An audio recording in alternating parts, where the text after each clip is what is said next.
Faster than a speeding bullet. I ran until my muscles burned and my veins pumped battery acid. More powerful than a locomotive. An idea is like a virus. Resilient. Highly contagious. Able to leap tall buildings in a single bound.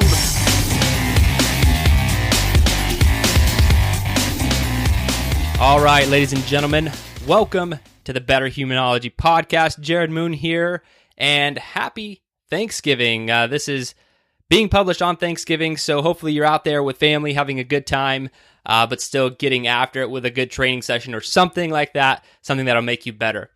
Now, today, I wanted to share my morning routine, or what I'm calling Better Human Morning, or the Better Human Hour, depending on how much time you really have, and I'm going to fully reveal my morning routine. Now, in previous episodes, I've kind of dabbled on what I do and all this different stuff, but I'm going to fully lay it out. And the reason I don't normally share it is because I don't ever want someone to hear what I do and then go copy it, because what works for me might not work for you. But maybe I can give you a few ideas and challenge you to be better, to have a better routine, or if you don't have one, just to have a routine. So I'm going to go over my entire thing here and let you know everything. If you guys have any questions, you can always feel free to hit me up on anywhere, email, social media platforms, whatever it is. Ask me questions and I will get to them. So let's hop into my Better Human Morning. So 4:25 a.m., my watch is vibrating me awake. And side note, I use a vibrating alarm where I don't wake anyone else in my family up who does not enjoy waking up at 4:25 a.m. My eyes open and I know that I have two choices. I can get ahead of the day like a sniper mounting a rooftop, awaiting the enemy, or I can let the day get ahead of me and just be another grunt in the infantry praying I end up somewhere promising. Now think about that for 1 second. When you start the day, are you reacting to everything that's happening in your day? Or are you acting on a plan? Really think about that. So my feet hit the floor. I grab the two main instruments I need for my routine, and that is a pair of headphones and my phone. And a note on the phone. I sleep with my phone on airplane mode, and it remains on airplane mode till after my morning routine is complete. No Instagram, no email, no Facebook, no internet, no notifications, no distractions. I think that would kind of defeat the point of doing any of this, to be honest, to flood your brain with all of this input and distractions that could just ruin your day, put you in the reactive state. So my first step is to calm my brain, which is generally starts racing. My brain starts racing as soon as I wake up. So I got to calm it down. I got to calm the engines down almost as soon as I get started in the day. And I do this by some sort of breathing practice. Now you guys have heard me talk about this stuff, and it's varied a lot over the years, but it will typically either be Wim Hof breathing or box breathing or something of that nature. And it's also acts as a form of unguided meditation for me to like really get focused, but I don't have any pure meditation practice. I did that for a while, but now I just do breathing. And I really enjoy like the Wim Hof method and box breathing because it can have a purely psychological benefit in the form of meditation. Like I said, calming my brain down, but also a physiological benefit through the breathing practice itself. Now, if you'd like more information on those benefits, search back in the podcast feed because I've done an episode on Wim Hof. I've done an episode on box breathing. We recently did an episode with Brian McKenzie. We talked about the benefits of these breathing practices and exercises. So if you're new here or you didn't catch those episodes, go back and listen to them. And now, after the breathing's over, I start some visualization. Now, I don't spend a lot of time here, but typically it's 5 minutes of the most concentrated effort of visualizing what I want to achieve in every area and aspect of my life. And I mean earnest visualization in the most realistic form my mind is capable of producing. Now, if you think visualization is weird, then, to be honest, guys, that's average thinking. Elite athletes, people in business who achieve at a high level, they have practices like this. So if this stuff's too weird or woo-woo for you, I wouldn't put that on me. I'd put that on you and your mindset. Just think about that for a second. Now, it's important to note that things like affirmations and, telling yourself how awesome you are or what you're going to achieve or going through the motions of visualization, just kind of picturing silly things here in your head, it's really next to useless if you're just doing them. Like I said, don't just do it because I'm doing it. If you're just doing it to knock it out, to check a box, I truly believe you're wasting your time. And I think that you have to have the deepest faith that you will achieve your goals. And most importantly, you have to feel something in these exercises if you're going to do a visualization exercise. If you go through a visualization exercise and you don't feel things like happiness or gratitude, and I mean actually feel it in your entire body, you know what a feeling is. You have to feel it. You're doing it wrong if you don't feel anything. So my recommendation here, if you want to add a visualization practice to your routine, keep it short where you can stay focused and concentrated, but also learn to do it right. Have the faith, have the complete belief that you're going to achieve it, and feel something, do it right, or do something else. Don't have it in your morning routine. And I'll be 100% honest with you, this took me a long time to develop. I did go through the motions and didn't understand this until I started really, really diving into mindset and psychology over the last several months. I feel like I finally started to get it and how it works. And it's changed me in a dramatic way, like a dramatic way. It's really helped my brain, my mindset. It's relieved a lot of anxiety and stuff like that. So after that, I switched to multitasking. Now, people talk about pros and cons of multitasking. I really think it depends on what you're doing. But I listened to 10 to 20 minutes of an audiobook at 2x speed while performing long stretches and mobilization exercises. And that's another big question I get is people ask how I read so many books. Because it's not time. I never read or listen to a book like during the workday when I would normally be working or working with my team. I use that time, the work hours, typical work hours, that's for focused work and activity. But 10 to 20 minutes of a book at 2x speed in the morning, and then let's scratch this kind of more my evening routine, coupled with, say, like doing the dishes or tidying up the house at night for 30 to 40 minutes with another book at 2x speed, puts me at listening to up to 2 hours of an audiobook every single day because it's at 2x speed. And it might take a while to work up to that, but I'm at 2x speed, so I'm getting 2 hours worth of an audiobook every single day. That's a lot of audiobook. Like audiobooks are, some of them are 4 hours, some of them are 24 hours. That's like the longest one you're really going to find. A lot of them average 8, 9, 10 hours, something like that, the good ones. Now, doing this simple activity, a little bit in the morning, a little bit at night when I'm cleaning up, that's how I read 9 books last month, and that's how I'll do the same this month. But back to my morning routine. Because maybe at this point you are thinking things like, must be nice to do that every morning, but it's not possible with my schedule or it would never be possible. Or maybe you're just making some excuse on why you cannot do this. But let's get real for a second. Everything I've talked about doing so far, I wake up at 4:25 a.m. If you're doing the math, I've done some breathing exercises, anywhere from 10 to 15 minutes, visualization 5 minutes. I've done an audiobook while doing mobility for 10 minutes. So on a longer day, it's now 4:55 a.m. 4:55 a.m. That's it. And that's what I call my minimum effective dose on the morning routine.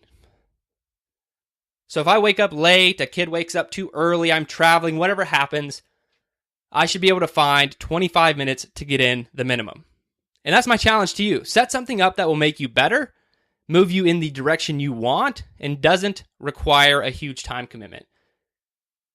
Now, that's not all I do, because I do have more time than that most mornings. Like I said, it's only 4:55 a.m. But recently, I started something new on weekdays. And this has been really impactful. And part of the reason I want to share it, put it on the podcast for you guys.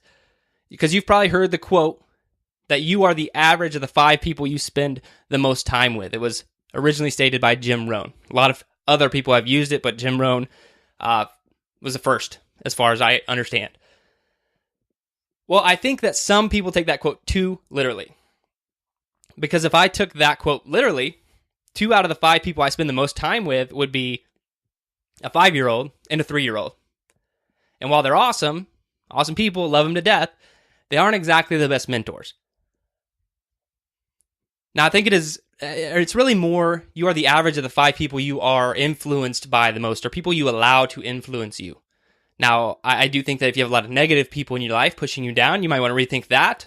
But I don't think it just has to be 5. Oh, I happen to be, I sit next to this person at work and so on and so forth. I don't really think that's how it works, guys. Are you really trying to absorb everything you can from them? And if you don't have anyone you're trying to absorb information from, then maybe you are getting everything from them. But this is what I've done to try and mitigate that.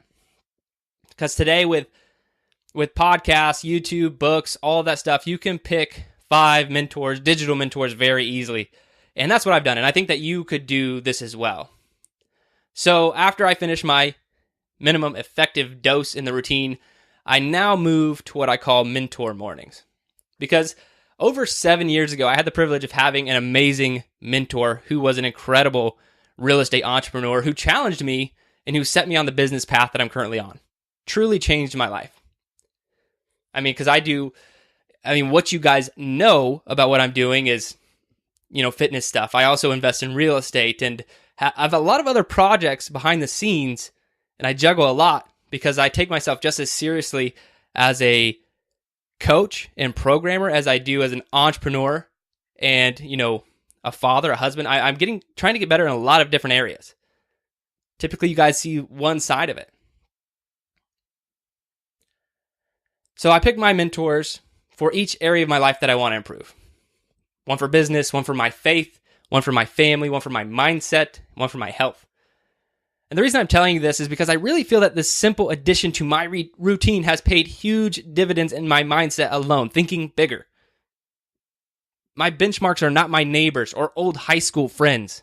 My benchmarks are people who are doing amazing things in this world, people who are impacting millions of people. Because I would really choose very carefully here, guys, because just a few years ago, even 1 or 2 years ago, if you were like, let's say you're going to pick some mentors from a podcast, you might be grabbing some guys who just randomly started a podcast or some gym owners who now have a podcast, but they're popular. Be careful with who you're selecting here, guys, because now people like serious pipe hitters have started podcasts. People with billion dollar companies, people who run these massive, health and fitness businesses and coaches who have coached thousands and thousands of people who have some of the best ideas in the world. They're starting podcasts. This wasn't true a few years ago. It wasn't as big a few years ago. Now you can get these like huge people just listening and feeding into your brain each and every single day. So like I said, this small addition, my mentor mornings only takes about 10 to 20 minutes, and now it's only 5:15 a.m. And my morning routine's really wrapping up now. So what do I do now?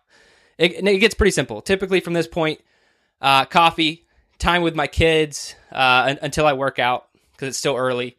And I'm doing typical dad stuff, wrestling with my kids, making them breakfast and all that good stuff. The small moments that I truly live for. This is kind of part of my morning routine. And this might not work for you because my kids wake up really freaking early. Like sometimes 5:15, 5:30 a.m. They wake up really freaking early. But they also kind of go to bed early. So it's a trade-off. So then after that, after my coffee, playing with my kids, all that stuff, I train. You guys know that. I train, garage gym athlete, I shower, and then I'm typically working in my office by 7:30 a.m. to latest, depending on what's going on that morning, 8 a.m. And that's it, guys. That's my morning most days. Now, I didn't go over my routine here for you to copy it, like I said at the beginning, or to make you think that I'm cool and have it all figured out. This is just my routine. I get asked a lot. But the main reason, really the big push here, I wanted to record this is to challenge you. Because I know a lot of you listening to this don't have a morning routine. And I want to challenge you to start a better human morning. Do something, at least one thing. And I'm not going to say do it for a week. I'm going to say do something that you know is going to make you better, like 10 minutes of an audiobook. Wake up 10 minutes early. 10 minutes of an audiobook. We know that reading is going to make you better. Listening to an audiobook is going to make you better. Commit to it for 90 days. See where you end up. A full 3 months. We program a garage gym athlete in 12-week cycles because I think it takes a minimum of 12 weeks to truly change an athlete in whatever goal they're trying to achieve. I would love for these 28-day challenges to be, where it's at, but real fitness performance, it has to be longer than that. So I'm going to say the same for your brain and the same for your better human morning. Commit to it for 90 days, see where you end up. I don't care if it's just an extra 10 minutes early. Waking up 10 minutes early, getting something in, that's my challenge to you. Now, whether it's the placebo effect, I've talked about this before, you just think it's making you better, so you are better, but the placebo effect is a real thing, guys. If it makes you better, it makes you better. Or maybe the actual knowledge that you're getting in the mornings, during this morning routine, this better human morning, will move you in the right direction, move you further or closer towards your goals. It doesn't really matter as long as you're making progress. It's making you better. And that's it, guys. That's all I have. So happy Thanksgiving. and go crush it the rest of this week.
Your best. Losers always whine about their best.